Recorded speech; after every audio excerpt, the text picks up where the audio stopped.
Quick question. What's the worst, messiest, most please never speak up this moment ever again in my life? Think hot mess. What is that moment for you? Got it in your head? Okay. Now, this is going to annoy you just a tiny, tiny bit, but that exact thing, the one you'd pay or did pay a therapist to help you forget, is something someone else would pay you for you to help them survive. Wild, right? The thing you've spent years trying to bury is actually buried treasure. Your baggage is your business plan. It's exciting, right? Okay, maybe it's a little terrifying actually, but it works. So stay in this video because I'm about to blow that whole "I have nothing to offer anyone" excuse out of the water forever. Now, most people making this kind of video will tell you that you have a special gift. And by the way, I'm most people. I have said this on my channel a gazillion times, and I do 100% believe you have something unique to offer the world.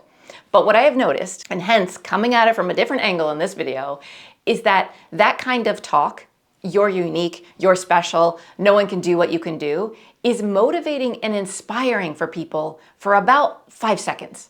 And then reality creeps back in. But I'm not actually that special feeling, right? And when you can't see how special you are, that advice doesn't help you. It just reminds you that you're missing something special.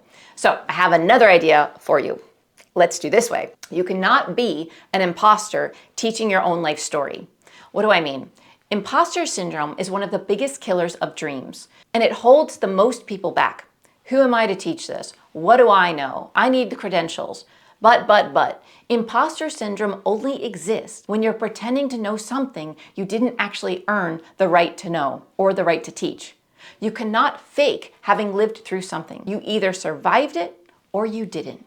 And it's almost impossible to make it to the other side without experiential wisdom. That wisdom is your ticket to freedom.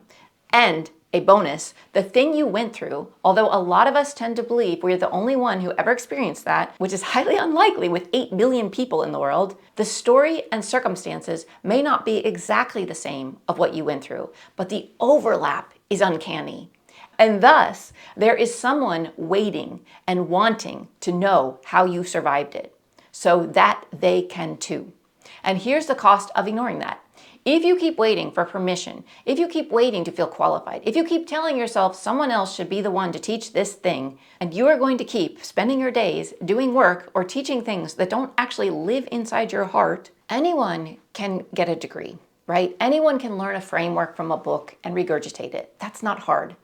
But what you went through, that only life could teach you, if you never use it, that chapter of your life just stays a thing that happened to you, gathering dust, instead of becoming something that positively impacts people, that changes lives. But I can hear you saying, they could just ask AI.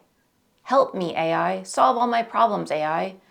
AI is information, not what I like to call life formation. You do not need more information to change your life, and neither does the person you'd be helping.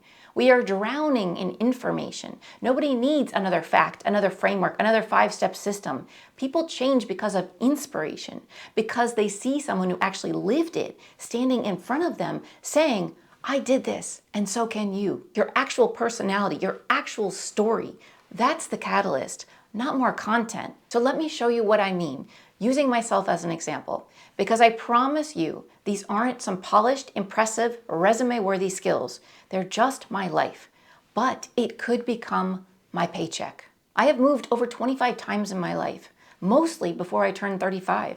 Different apartments, different cities, different countries, moved in with boyfriends, girlfriends, strangers I found off the internet. I could write a whole book on what a young woman needs to know before she moves somewhere new. The moments that were dangerous, the moments that were scary, the moments that turned out to be the best decision of my life. I didn't pay to get a degree in moving. I earned it by living it.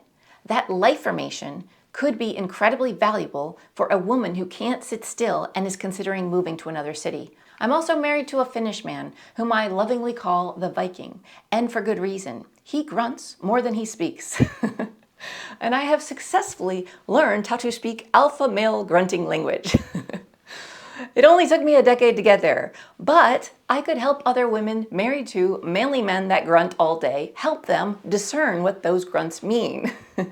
No, just kidding. But I could coach someone through how to love and understand a partner who processes the world completely different from them. I've also mastered the art of shamanic journeying, something I picked up almost naturally as soon as I learned it, right out of the gate. And to someone that's been trying to learn how to do shamanic journeying for a long time, I could provide them advice and help them to do it. And they could pay me to do that. None of these things come with a diploma. They come after living the life and experiencing the thing. And they are valuable to someone who wants to be on the other side of that struggle. That thought, the baggage that you are viewing that as, that could become your business plan. Now, I can already hear you thinking, but who is going to pay me for that? Hello, someone living the earlier version of you. When you were struggling, you probably didn't get out of it alone, right? You didn't do it alone. You probably leaned on friends. You probably read books. You found support. You learned something new so you could leave, change, shift out of that situation that you were in. In some way, you invested into something for getting help, whether that was with your time or whether that was with cash. If you stumbled upon someone speaking exactly to your pain point and offering you a quicker way out of that pain, not years of struggle, don't you think you would have invested? Figured out a way to find the money for that? I imagine so. By thinking someone couldn't afford you or wouldn't afford you isn't even giving that person a chance to have your help. And I know where this thinking comes from. We're measuring our value against the wrong scoreboard. We're taught that value comes from a very specific formula. Get the degree, get the certification, have proof that you know how to do this, put in your 10,000 hours, and if you don't have that paper trail, some quiet voice tells you that you haven't earned the right to help anyone yet. But that's an old rule book, and it's not how people actually buy things anymore. This is 2026, baby. Things have changed if you haven't noticed. Look around. People were paying me when I had only been on YouTube 3 months to teach them how to do YouTube. I didn't have a degree. I just had lived experience. People don't want a textbook. They want someone who has actually been where they are and made it to the other side. They want the person who lived it, not the person who studied it from a distance. So if you're waiting to feel qualified before you let yourself be seen, you could be waiting a very, very long time. While that thing that already qualifies you is sitting quietly in your own life story, inside your heart. It's part of your DNA. So I'm not asking you to change, but I'm asking you to consider this. Change the question you're asking. Stop asking, what am I qualified to teach on YouTube? Start asking, what have I already lived through that someone else hasn't yet? Because when you look at your life through that lens, you stop seeing a resume with gaps in it, and you start seeing a map of everything you've already survived, adapted to, and figured out. That map is valuable, not someday, right now, exactly as it is, exactly as you are. And this doesn't only apply to the hard things either. It's not just about the divorce you got through or the health scare you survived. If you lived a genuinely easy, healthy, steady life and you know something deeply because you had the time to really study it and are passionate about it, that counts too. Maybe you've always been healthy, you've always been fit, you have put in the hours to achieve that. You can teach that. Just because it's second nature to you doesn't mean it is to someone else. It's not. It can come from the glory too, the things you did faster or better or differently than the most people around you. So open your mind up to the possibilities because I honestly believe they are endless. Raised kids, you can teach others how to raise kids. There's new parents popping up all day long. Are you able to keep your house plants alive? Incredible. Teach that. There are many people that invest in house plants like every week and throw them away dead a week later. And they repeat that process for years. So teach them. Save the plants. Open your notes app or notepad or whatever you want to write on and write down 3 turning points in your life. Just 3. A move, a breakup, a birth of a child, a job loss, a diagnosis, a language you learned, a culture you adapted to, whatever comes to mind first. For each one, after you write down the thing, write 1 sentence answering this question. What did I know how to do by the end of that event or that moment that I didn't know how to do at the start? And how did it change my life, big or small? That's it. 3 turning points and 3 sentences answering why, how it changed you. That's your life value audit. And it's the first real step towards seeing your own life the way other people already see it, as something worth learning from. So if you walked away from this video with one thing, let it be this. You are not short of value. You are short on seeing the value that already exists within you.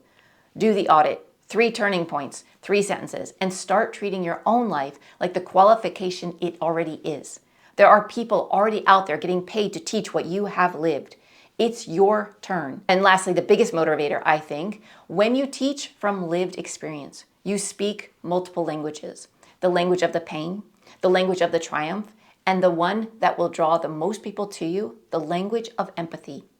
It's the most rewarding work you will ever do, is to help someone to the other side of where you've been. And if you want to start your business from your baggage on YouTube, and I say that lovingly, of course, I'm not trying to make fun of anyone here. We all have been through tough things. Join me in the Truth Rebels community, where people are showing up as themselves and building beautiful, heart-centered businesses from that place. There's a link in the description below if you want to join us. See you in the next one. Bye for now.